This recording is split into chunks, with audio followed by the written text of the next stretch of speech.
बैठक झाली.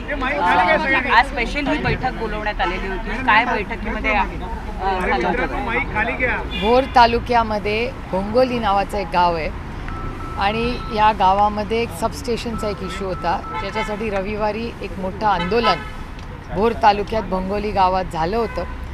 आणि त्याच्यासाठी सगळेच गावकरी, म्हणजे याच्यात कुठलाही पक्ष नाही, आम्ही भोरकर म्हणून सगळे जे भोर तालुक्यावर प्रेम करणारे सगळे लोक, असे आम्ही सर्व पक्षीय लोक माननीय मुख्यमंत्र्यांना भेटायला आले होते. सविस्तर चर्चा झाली आणि पुन्हा एकदा बसायचं आमचं ठरलं आहे. त्याच्यामुळे आता पुन्हा एकदा मुख्यमंत्री कधी बोलवतील तेव्हा पुन्हा एकदा आम्ही चर्चेला बसणार आहोत. या प्रकल्पावर आक्षेप घेण्याची नेमकी कोणती कारणं आहेत? कुठले मुद्दे आज मांडले गेले? 2-4 एक लँड ॲक्विजिशनचा आहे. लोकांना भीती आहे की शेती करता येणार नाही आणि भोर तालुक्यामधले अनेक गावं बाधित होतील. त्याच्यावर पूर्णपणे अभ्यास करून कलेक्टरांनाही आदेश दिलेले आहेत माननीय मुख्यमंत्र्यांनी की या सगळ्याचा एक रिपोर्ट त्यांनी तयार करावा. आमची अपेक्षा आहे पुढच्या काही दिवसामध्ये लवकरात लवकर निर्णय माननीय मुख्यमंत्र्यांनी घ्यावा. आम्हाला एक महत्त्वाची या निमित्तानं गोष्ट आढळली आहे की सत्ताधारी पक्षातलेच आमदार सत्ताधारी पक्षाच्या विरोधात आंदोलन करत होते. नेमकं काय त्यांच्या हाती लागलेलं आहे आणि सरकारनं आश्वासन काय दिलेलं आहे? ह्याचं प्रश्नाचं उत्तर तुम्हाला त्यांनाच विचारायला लागेल, कारण का संग्रामदादा थोपटे आज भारतीय जनता पक्षात आहेत. स्थानिक आमदार हे राष्ट्रवादी काँग्रेस पक्ष अजित पवार गटाचे आहेत. तिथे स्थानिक जे लोक आंदोलन करणारे आहेत तेही राष्ट्रवादी काँग्रेस अजित पवार गटाचे आहेत. आणि त्याच्यानंतर आम्ही तर विरोधात आम्ही विरोधक आहोतच. त्याच्यामुळे हा एक जरा गमतीशीर प्रश्न आहे. पण एका गोष्टीचा मला आनंद आहे की संग्रामदादा असतील किंवा अजित पवार गटाचे लोक असतील, हे सगळे यावेळेस आमच्याबरोबर उभे राहिले. ह्याच्याबद्दल मी त्यांचे जाहीर आभार मानते. आणि सर्वसामान्य मायबाप जनता जी कष्ट करणारी आहे त्याच्या बाजूनी सरकारच्या विरोधात आज भारतीय जनता पार्टी आणि अजित पवार गट हे उभे राहिलेत. त्याबद्दल मी त्यांचे मनापासून आभार मानते. कारण का शेवटी राजकारण चालू राहतं, राजकारण इलेक्शनला घेऊ, पण शेवटी जेव्हा मूलभूत प्रश्न येतात तेव्हा इतका संवेदनशीलपणा आज संग्रामदादा असतील किंवा अजित पवार गटाचे त्यांचे पदाधिकारी असतील, त्यांचे मी मनापासून आभार मानते. रस्त्यावर त्यांचा आवाज मोठा होता, जसा आवाज त्यांचा रस्त्यावर होता आंदोलनाच्या दरम्यान, तेवढाच आवाज या बैठकीमध्ये होता का? नाही, त्याचा प्रश्नाचं उत्तर तुम्हाला अजित पवार गटाच्या आमदारांना विचारावं लागेल. कारण का आंदोलनात ते काही नव्हते, पण त्यांचे काही पदाधिकारी होते. पण आज मीटिंगला ते उपस्थित होते आणि एक सविस्तर चर्चा झाली त्या सगळ्यांची. त्याच्यामुळे बघूया आता माननीय मुख्यमंत्री काय रिपोर्ट देतात. विजय वडेट्टीवारांनी स्टेटमेंट केलं आहे, त्याबद्दल काय सांगा? ते म्हणतात की तुमच्याकडे ओबीसी प्रमाणपत्र आले, अर्थात त्यांनी त्यानंतर कुठेतरी सारवासारव सुद्धा केली. त्या स्टेटमेंटबद्दल काय सांगा? अनावधानाने तुमचं नाव घेतलं गेलं असं ते म्हणतात. आता मला असं वाटतं त्यांनी त्याचं क्लॅरिफिकेशन दिलं असेल तर आपण त्या विषयावर पडदा टाकूया. या राज्यासमोर महागाई, बेरोजगारी, भ्रष्टाचाराचे आरोप, खड्डे असे खूप महत्त्वाचे विषय आहेत आणि माझी अतिशय विनम्र विनंती आहे की हे खूप सेन्सिटिव्ह इश्यूज असतात. त्यामुळे कोणीही अशा बाबतीत थोडं संवेदनशीलपणे बोलावं आणि अशा घटना परत होणार नाही अशी खबरदारी सगळ्यांनीच घ्यावी. 3 आठवड्यांपूर्वी पवारांची जी सून आहे त्यांनी गुंगी गुडिया म्हटलं होतं काँग्रेसने, आणि आज पवारांच्या लेकीच्या सर्टिफिकेटचा मुद्दा ते काढतायत.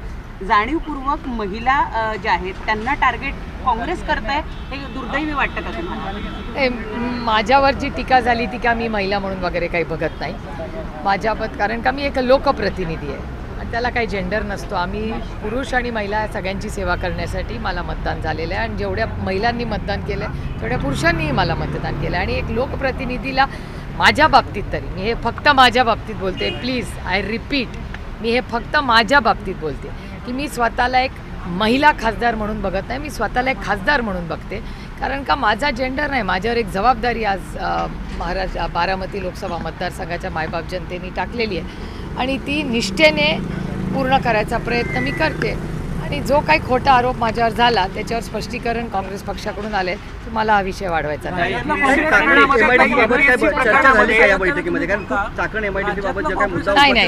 हा फक्त भोर तालुक्याच्या भोंगोली गावाच्या सीमितच आजची चर्चा होती.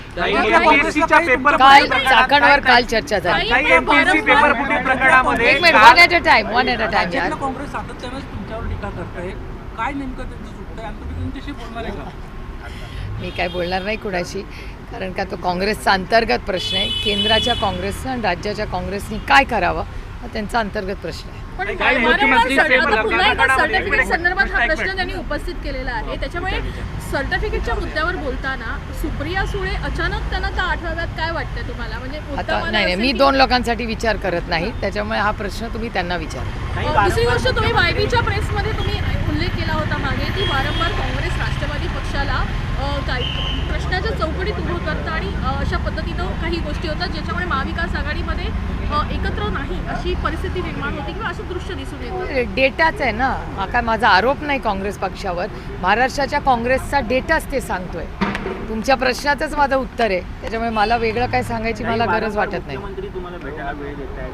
नाही, मला एकटीला नाही, काल सगळ्या खासदारांना बोलवलं होतं आणि आज त्यांच्याच पक्षाच्या नेत्यांनी आंदोलन केलं होतं. त्याचा फॉलोअपची मीटिंग होती. कशासाठी? नाही काल काँग्रेसचेच सगळे खासदार आले होते ना. मेजॉरिटी काल काँग्रेसच्याच खासदारांची होती. आम्ही सगळेच काल महाविकास आघाडी म्हणून आलो होतो. MPSC प्रकार मतदार गोंजारी यांच्यावर गुन्हा दाखल झालेला आहे. राहुल गांधींच्या कार्यक्रमापूर्वी प्रतिक्रिया त्यांनी विचारल्या आणि त्यामुळं हा गुन्हा दाखल. आम्ही मंदार गोंजारी आणि कुठलाही जो पत्रकार आहे तो जर पारदर्शकपणे संसद चौकटीत म्हणजे या देशाच्या नियम कायद्याच्या चौकटीत राहून जर रिपोर्टिंग करत असेल आणि संविधानाच्या चौकटीत, तर आम्ही ताकदीने त्या पत्रकाराच्या मागे कालही उभं, आजही आहे आणि उद्याही राहू. आम्ही सत्तेत असू दे किंवा विरोधात असू दे, पत्रकारांनी त्यांचं काम हे केलंच पाहिजे. अरे कधीतरी हे नातंच आमचं तसं असतं. त्यांनी कधी आमच्यावर प्रेम करायचं, कधी आमच्यावर टीका करायची. हा अधिकार तुम्हाला संविधानाने दिलेला आहे. त्याच्यामुळे दिल खोल के तुम्ही टीका करा आमच्यावर, आमचं काही म्हणणं नाही, पण ही केलीच पाहिजे. म्हणजे आमच्यावरही जरा चेक राहतो.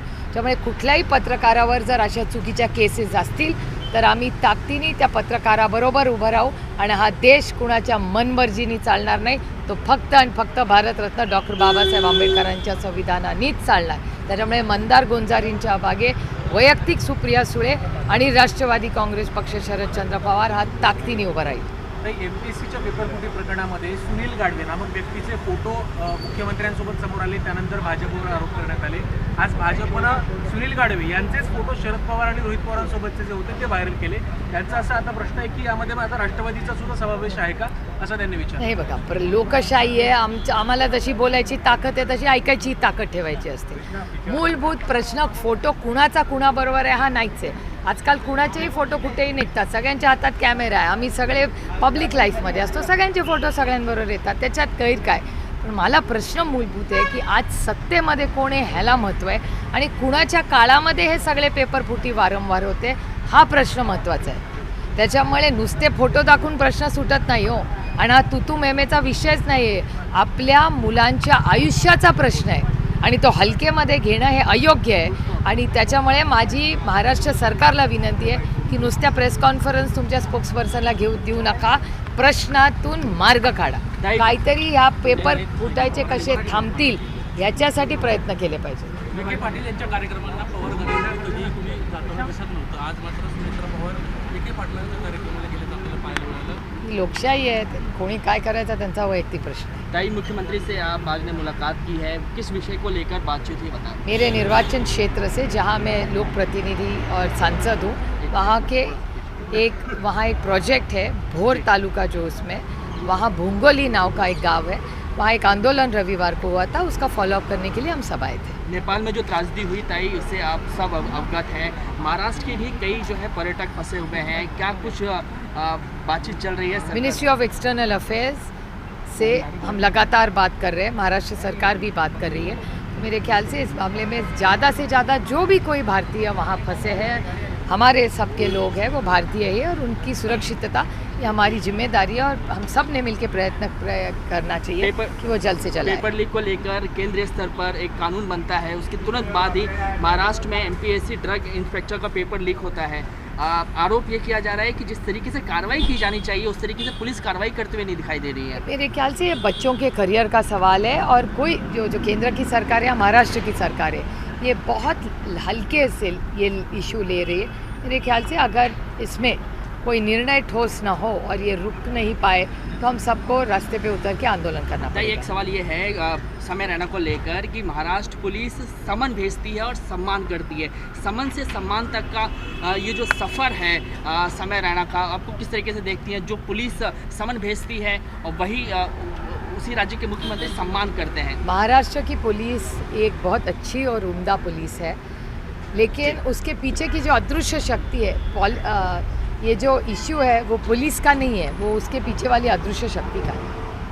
एक मराठीत राहिलं, मराठीत नेपाळ राहिलेलं आहे. फक्त हिंदी येतो ताई, आए दिन अभी गणेशोत्सव मनाने की तैयारी शुरू है, परेल में हो या तो फिर चिंचपोकली में हो, कम्युनल टेंशन बढ़ते नजर आ रहे जिस हैं तरीके और से जिस वजह से लॉ एंड मेरे ऑर्डर ख्याल से को ये खतरा बहुत अच्छा एक फेस्टिवल होता है, हम सब बड़ी खुशी खुशी से उसको मनाते हैं। मेरी सबको विनती है और महाराष्ट्र सरकार को विनती है कि आप सबको आह्वान करें कि हम साथ मिलजुल के, आज देख रहे हैं देश के सामने भ्रष्टाचार हो, महंगाई हो, इसमें सब फंसे हुए, तो इस माहौल में ये जो भी सेलिब्रेशन्स हो वो खुशी खुशी और प्यार से और आदर से। ताई, नेपाळमध्ये जो पूर आलेला त्याच्यामध्ये अनेक भारतीय पर्यटक, महाराष्ट्रातले पण अनेक पर्यटक जे ते अडकलेले आहेत, त्यांचा काही पत्ता लागत नाही, काही अडकल्या, काहींचा पत्ता लागत नाही आहे। या संदर्भात शासनानं काय करणं अपेक्षित नाही, आहे? मला असं वाटतं हा खूप गंभीर विषय, आम्ही सगळेच मिनिस्ट्री ऑफ एक्सटर्नल अफेअर्सच्या कॉन्टॅक्टमध्ये आहोत। जी काय नावं माहिती आमच्याकडे सगळ्यांकडे येते ती आम्ही सगळेच वारंवार त्यांना पाठवतो आहे।